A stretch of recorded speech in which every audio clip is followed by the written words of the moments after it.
Have you ever paused to consider the final digit of the year you were born?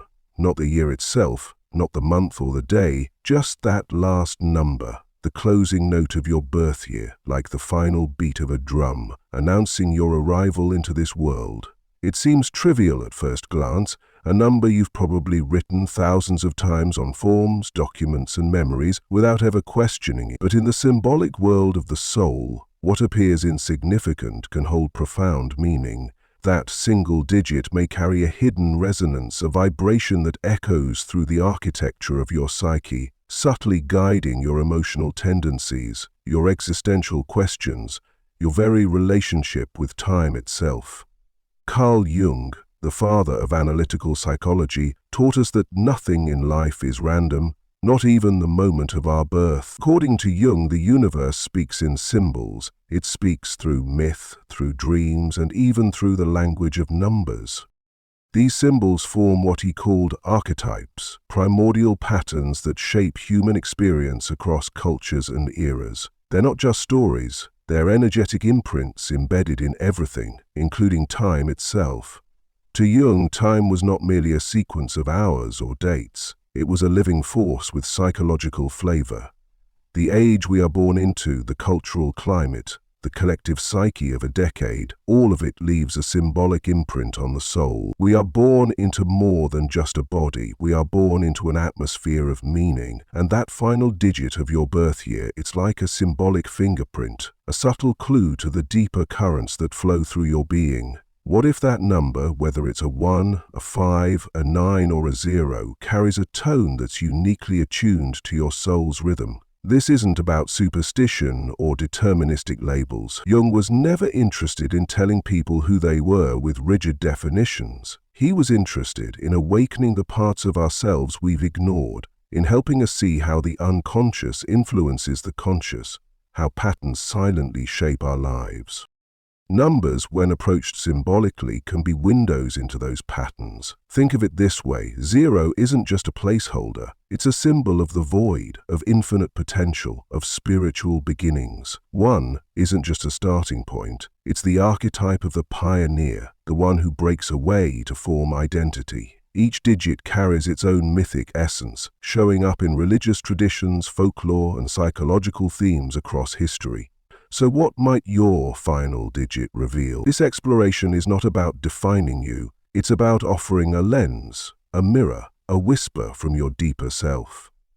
It's an invitation to listen more closely to the patterns that have always been there, to ask, what is the symbolic invitation of the time I was born into, and what has my soul been quietly resonating with since the very beginning? In Jung's symbolic understanding of time, life wasn't random. It wasn't a chaotic sequence of events, but a deeply patterned dance choreographed by symbols, those mysterious universal images and forces that shape our psychology from the inside out. Jung saw symbols not as poetic flourishes or abstract ideas, but as living forces in the psyche, dynamic energies that influence how we feel, think, choose, love, and suffer. He noticed that symbols repeated across time, across cultures, in myths, in rituals, in dreams. They weren't accidental, they were meaningful. They were signs from the unconscious, messengers from the depths of the soul. And the more we paid attention to these symbols, the more we could align with the deeper wisdom trying to move through us. Now, let's bring this symbolic lens to something most people overlook entirely: numbers. In modern life, we treat numbers as sterile tools, units of measure, things to calculate. We rarely pause to wonder what they mean beyond their function. But for ancient cultures and for Jung, numbers were never just math. They were alive. They held power. Each number carried a specific energy, a certain vibration, a symbolic role in the great story of existence. Around the 0 that represented the cosmic void, to the sacred triad of 3 or the transformative power of 7, numbers were seen as spiritual codes, archetypal blueprints. They showed up not only in sacred texts, but in dreams, visions, and mystical traditions across the world.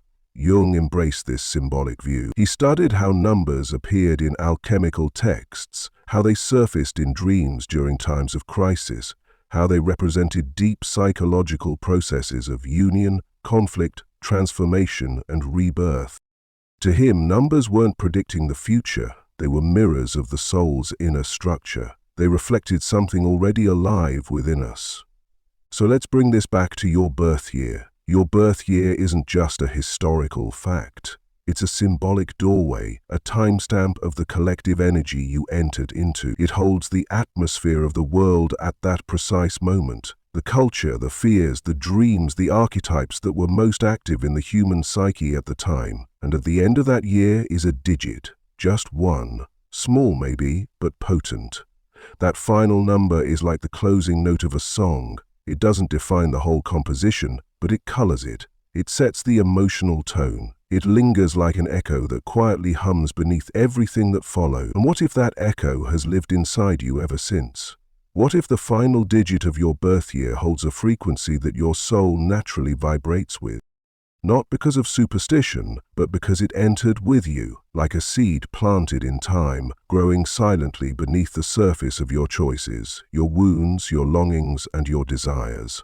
In Jungian thought, such a possibility wouldn't be strange, it would be expected.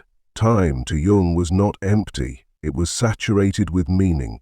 And by looking at your symbolic entry point into time, your birth, we gain insight into the archetypal forces that shaped your becoming.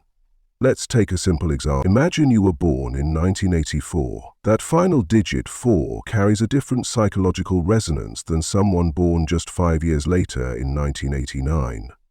While the 4 tends to radiate structure, discipline, and grounded energy, the 9 pulses with the weight of endings, transitions, and depth.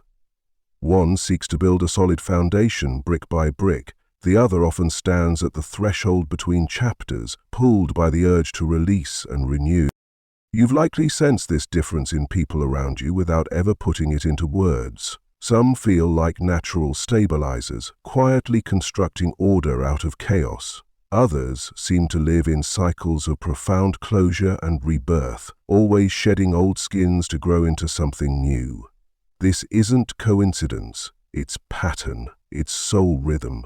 Because while the last digit of your birth year is small, its symbolic tone can reverberate through your inner world in subtle and meaningful ways. It can show up in your strengths, your longings, your inner battles, and even in the kinds of relationships you attract. As we begin to explore each digit's unique resonance, remember that you are not your number. Jung would never condense the vastness of a soul into a symbol and call it truth. But he might say, watch the symbol, it's trying to tell you something.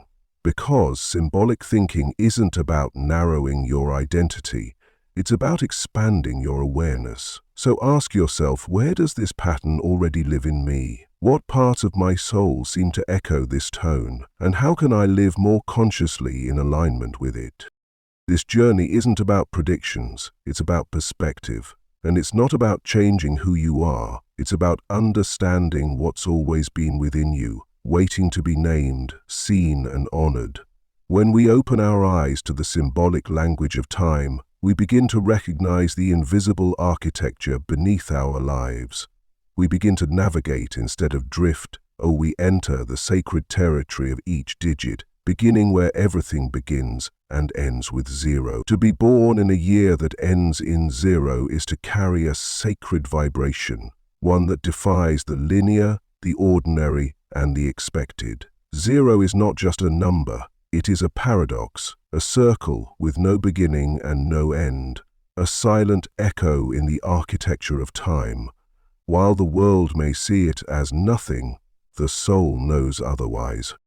In ancient spiritual traditions, 0 was revered not as a void, but as the womb of all creation.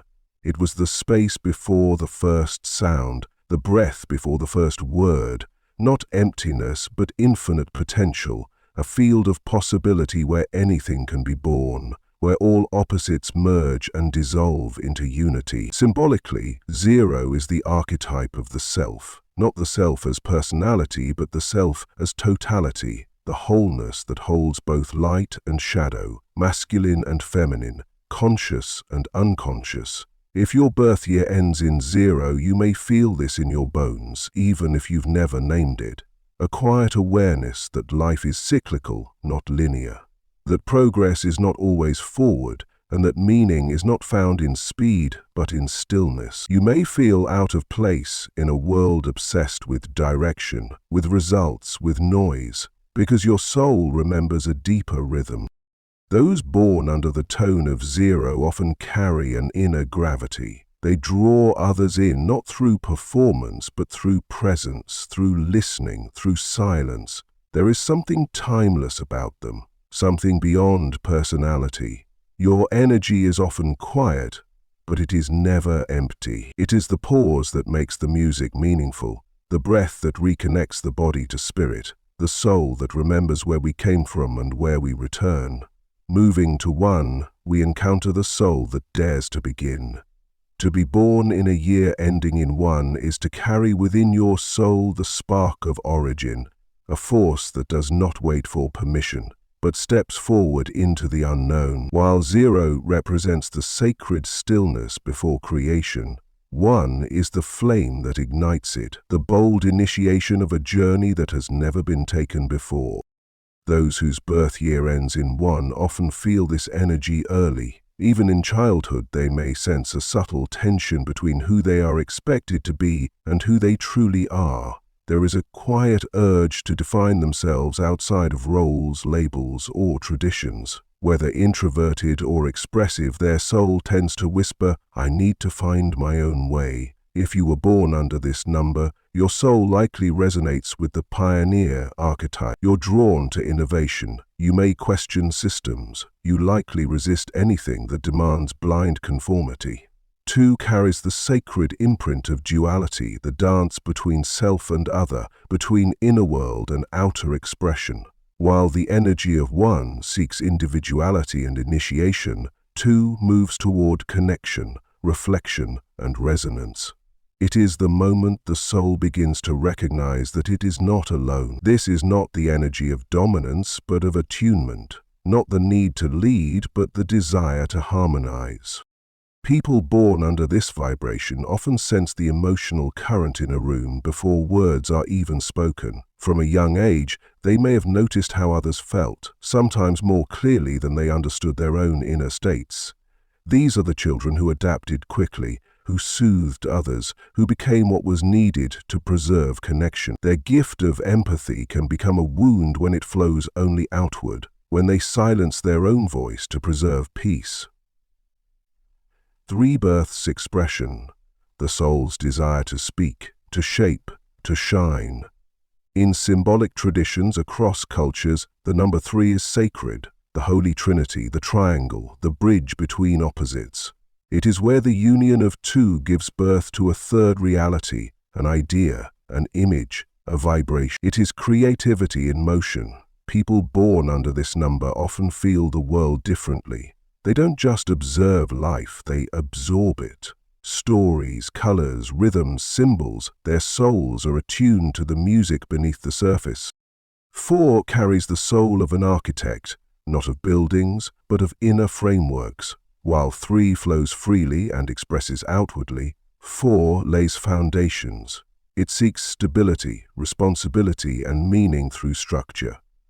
To Jung, 4 represented the manifest wholeness of the material world, the 4 elements, the 4 cardinal directions, the 4 seasons. Those born under this number may not crave attention, but they are often the quiet anchors in their environments, the ones who build, protect, organize, and hold space for others. 5 embodies the soul of sacred change, one who cannot stay still, not because of restlessness, but because life is always calling them forward.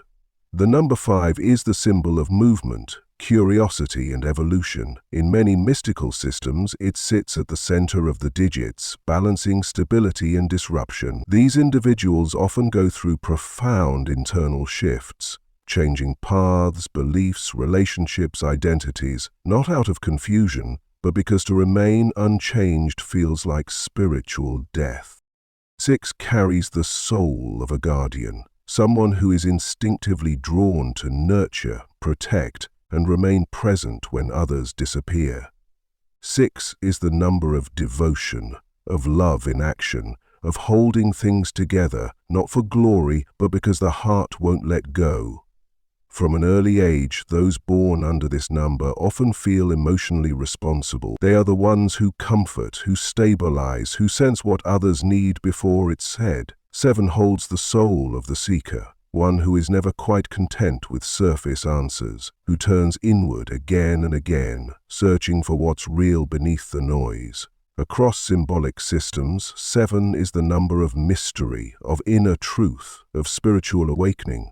People with this imprint often feel like quiet observers. They see what others miss, question what others accept. They're often fascinated by psychology, dreams, mysticism, or the unseen dimensions of existence. 8 carries the energy of transmutation, the number of power, mastery, karma, and consequence. It doesn't just dream, it builds. It doesn't just feel, it acts. But beneath that strength lies something sacred, the call to transform pain into purpose. People born under this number often experience intense cycles of breakdown and rebirth. They're not afraid of the dark because their soul knows it holds gold. Finally, 9 holds the soul of completion, the wisdom that knows all things must end, and that letting go is not weakness but sacred strength. 9 is the final number before the cycle resets. It holds the wisdom of every number that came before. People born under this number often feel old beyond their years. They carry emotional depth and are often drawn to themes of loss, healing, and transition, not because they're dark, but because they see clearly that beauty is fleeting and truth is found in surrender. Most of us go through life without ever questioning the smallest details, like the final digit of our birth year. But Carl Jung taught us that nothing is ever truly random. Symbols speak, numbers whisper, and when we pause to listen, we might hear the soul calling. This digit is not your fate. It is not a definition, but it might be a key to your inner rhythm, to the silent longings you've always carried, to the invisible stories written into your journey. You are not a number, but maybe, just maybe, your number has been trying to show you who you already are.